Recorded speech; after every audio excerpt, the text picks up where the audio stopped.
Olha, estamos recebendo hoje aqui nos estúdios o deputado estadual, também pré-candidato a deputado federal, George Moraes, do Partido União Brasil, ele que lidera o movimento das oposições na Assembleia Legislativa da Paraíba. Deputado, tudo bem? Seja bem-vindo ao nosso programa.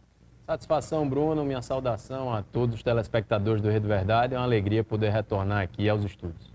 Vamos começar com de agora, com a novidade do momento, que é a questão da tão badalada CPI do Hospital Padre Zé. Começou um movimento na Assembleia Legislativa da Paraíba. Logo em seguida houve ali uma questão do mal entendido em relação à retirada de uma assinatura do deputado Bosco Carneiro. O senhor levou o caso ao Tribunal de Justiça da Paraíba, que está em andamento nesse recurso, inclusive já com maioria para a abertura da CPI. Como é que é isso? Olha, Bruno, primeiro é importante lembrar a toda a sociedade paraibana que desde dezembro de 2023, ou seja, há 1 ano e 2 meses, que a bancada de oposição na Assembleia Legislativa reuniu as assinaturas necessárias para a instalação da CPI do Hospital Padre Zé e que desde então, há 14 meses, a gente busca mais este instrumento de fiscalização. Houve a negativa sob o argumento da retirada de uma das assinaturas por parte do deputado Bosco Carneiro. Diante desse fato, eu ajuizei um mandado de segurança em junho de 2024 no Tribunal de Justiça. Então, há 7 meses que o processo tramita no Tribunal de Justiça. Em dezembro de 2024, houve o início do julgamento. O desembargador Leandro dos Santos, que outrora havia concedido uma liminar para a instalação da CPI do Padre Zé, voltou atrás e determinou o seu arquivamento sob o argumento, no meu entender equivocado, de perda de objeto. Foi acompanhado por alguns desembargadores até que surge o pedido de vista do desembargador Joás de Brito Pereira, que hoje retornou após acurada análise, e esse é o fato novo, que ele diverge do voto do relator, é acompanhado por outros 4 desembargadores do Tribunal de Justiça. Ainda há uma maioria pelo arquivamento da CPI. Então, nesse caso, está na Câmara ou no Pleno? Está no Pleno. No Pleno do Tribunal, a competência do Pleno. Qual é o resultado hoje? Hoje está 15 votos a 5 para a denegação do mandado de segurança e manutenção da decisão que determinou o seu arquivamento. O que é que nos dá a esperança de uma mudança nesse resultado, embora no primeiro momento elástico? É que, por exemplo, o desembargador Aloysio Bezerra, que havia votado pela denegação do mandado de segurança, ou seja, contra a instalação, após o voto de divergência do desembargador Joás, se convenceu do preenchimento dos requisitos para a instalação da CPI e veio a se somar aos outros 4 desembargadores. Então, o desembargador Ricardo Vital hoje pediu vistas novamente do processo, o desembargador Zé Ricardo Porto aguarda o pronunciamento e, nesse meio termo, é possível que outros desembargadores venham acompanhar o voto brilhante do desembargador Joás. Qual é o argumento dos senhores para que a CPI seja instalada? Por que o senhor resolveu invocar o Poder Judiciário? Para alguém pode até que está em casa, mas por que o Poder Judiciário está se metendo numa questão que é de competência do Poder Legislativo? Explica para quem está em casa. O argumento é obediência ao regimento interno da Assembleia Legislativa da Paraíba. Eu sou advogado, sou professor universitário, e o mandado de segurança ele é útil, é servil para fazer valer a ofensa a um direito líquido e certo. Então, 3 requisitos são exigidos pelo regimento. Quórum mínimo, que é de 1/3, e nós reunimos 12 assinaturas. Objeto determinado, que é a apuração de desvios de recursos públicos na ordem de 140 milhões de reais, que deveriam servir a programas assistenciais, mas que foram desviados para enriquecimento ilícito de uma organização criminosa, conforme o Ministério Público, comandada pelo padre Egídio, e que chegou a ter os seus tentáculos, conforme denúncia da semana passada do Ministério Público, no governo do Estado, com a participação especialmente da Secretaria de Desenvolvimento Humano, comandada por Tibério Limeira, por Poliana Dutra, que são secretários de Estado que supostamente receberiam propinas repetidas de 70, de 50 mil reais. Então, existe fato determinado, existe prazo, era de 120 dias.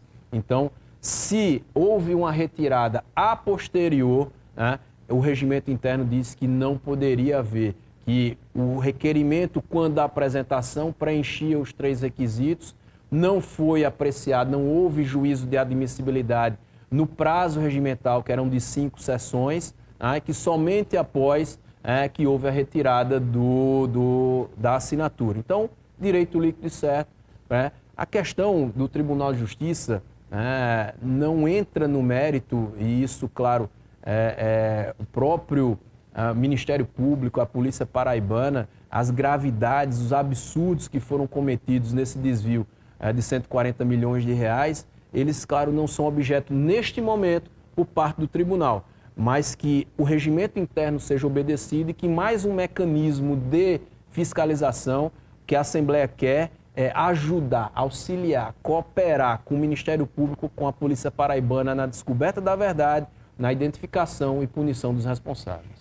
O deputado, eu lembro na época que o presidente da Assembleia, Adriano Galdino, ele justificou que não havia necessidade da abertura de uma CPI, em razão que já tinha uma investigação em andamento por parte do Ministério Público da Paraíba. E aí eu questiono, se já houve ali uma denúncia formalizada, já está inclusive na Justiça, incluindo 2 secretários, a outra denúncia agora incluindo 2 secretários do governo da Paraíba, de que forma a CPI ela poderia ajudar e auxiliar a essas investigações que já estão em tese bastante avançadas?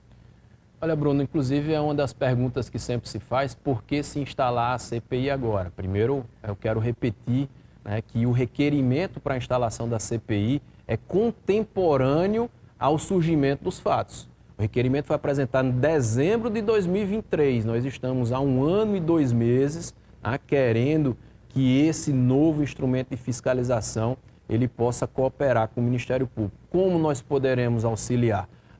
Nós temos o poder de exigir perícias, porque o Ministério Público ele alega, sustenta, que mesmo com diversas irregularidades documentais, os convênios eles eram renovados pelos ordenadores de despesas, quais sejam os secretários de Estado. Perícias contábeis, perícias documentais, testemunhas, depoimentos pessoais das partes envolvidas.